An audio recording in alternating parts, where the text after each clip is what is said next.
Par Larry Hodgson 3 octobre 2017. Planté maintenant pour un tapis bleu au printemps. Pelouse remplie de cils de Sibérie. Pourtant, à l'été, rien ne paraîtra. Photo, Roger Brousse. Flickr. Parfois, il est parfaitement convenable de vouloir épater les visiteurs avec des bulbes à grandes fleurs voyantes comme celles des tulipes, des narcisses et des jacinthes, mais il ne faut pas négliger non plus les petits bulbes.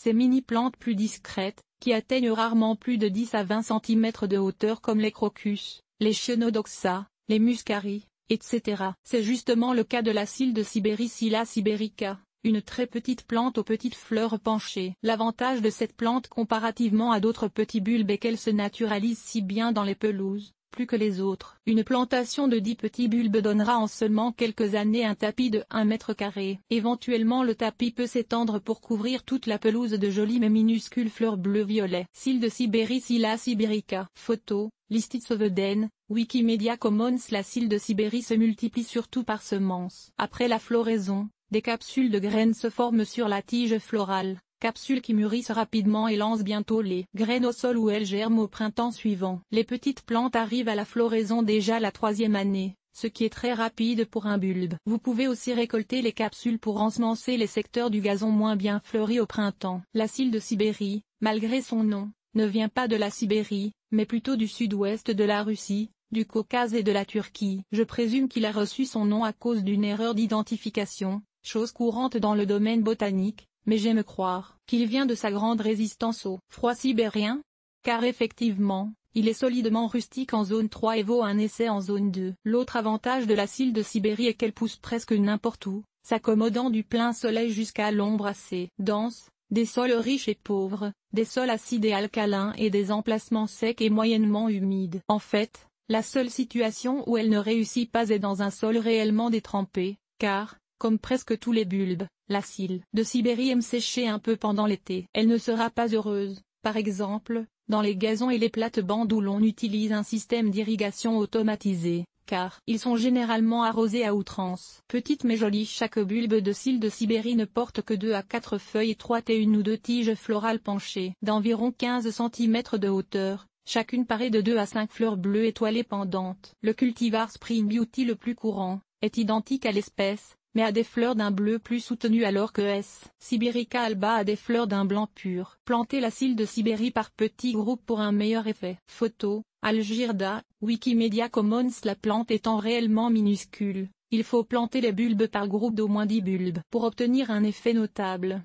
Et 25 bulbes, c'est encore mieux. En plate-bande, creusez un trou de 10 à 15 cm de profondeur, et incorporant des mycorhizes ou un engrais pour bulbes. Placez les bulbes à environ 10 cm l'un de l'autre, puis recouvrez de terre et arrosez bien. Scilla siberica alba, à fleurs blanches, fait aussi une excellente plante tapissante pour la pelouse. Photo, AA, Wikimedia Commons. Il est également possible de planter les bulbes directement dans la pelouse, car leur feuillage ressemble à celui d'une graminée, et disparaît de toute façon très rapidement après la floraison. Il s'agit, pour ce faire, de découper une rondelle de gazon sur les 3/4 d'un cercle, de glisser la pelle sous la plaque comme pour l'enlever, mais, à la place, de la replier vers l'arrière. Cela vous donnera un trou dans lequel vous pouvez planter facilement 10 à 30 bulbes. Maintenant, repoussez la plaque, marchez sur elle pour bien la tasser et arrosez bien. Au printemps suivant, les bulbes passeront à travers le gazon comme s'ils n'étaient pas là. Pour plus de renseignements sur la naturalisation des bulbes dans le gazon,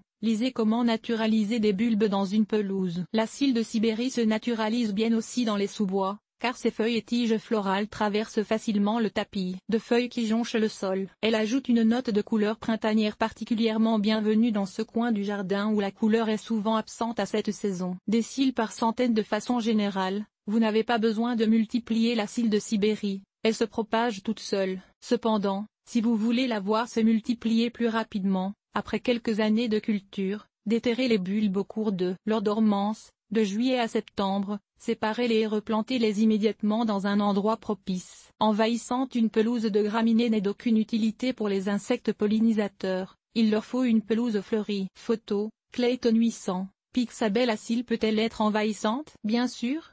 La naturalisation veut dire établir une plante dans un emplacement de façon à ce qu'elle ait l'air d'y avoir toujours poussé et se fait surtout en laissant la plante s'étendre au-delà de son lieu de plantation original. Les maniaques de pelouse parfaite, d'ailleurs, considèrent que la cille de Sibérie est une mauvaise herbe. Non pas que sa présence nuit au gazon, elle pousse et fleurit sur un cycle complètement différent des graminées qui composent le gazon. La cille tôt au printemps, le gazon à l'été et à l'automne, et donc les deux se voisinent sans complication, mais ils préfèrent l'apparence parfaitement verte et n'apprécient pas un gazon fleuri. Si c'est votre cas, ne plantez pas de cille, tout simplement. Personnellement, j'aimerais que mon gazon soit toujours fleuri et donc estime énormément la cille de Sibérie, l'une des plantes fleuries les plus faciles à installer dans une pelouse. Autre avantage d'une pelouse fleurie est bien sûr qu'elle nourrit les pollinisateurs indigènes, malmenés ces temps-ci par l'utilisation abondante de pesticides et la dominance de l'asphalte, du béton et du gazon dans nos villes et banlieues. Vous verrez rapidement le retour des abeilles et des cirfes dans votre pelouse quand vous y plantez des bulbes. La cille de Sibérie, il est rare de voir une fleur toute simple créer un si joli effet. Procurez-vous-en sans tarder.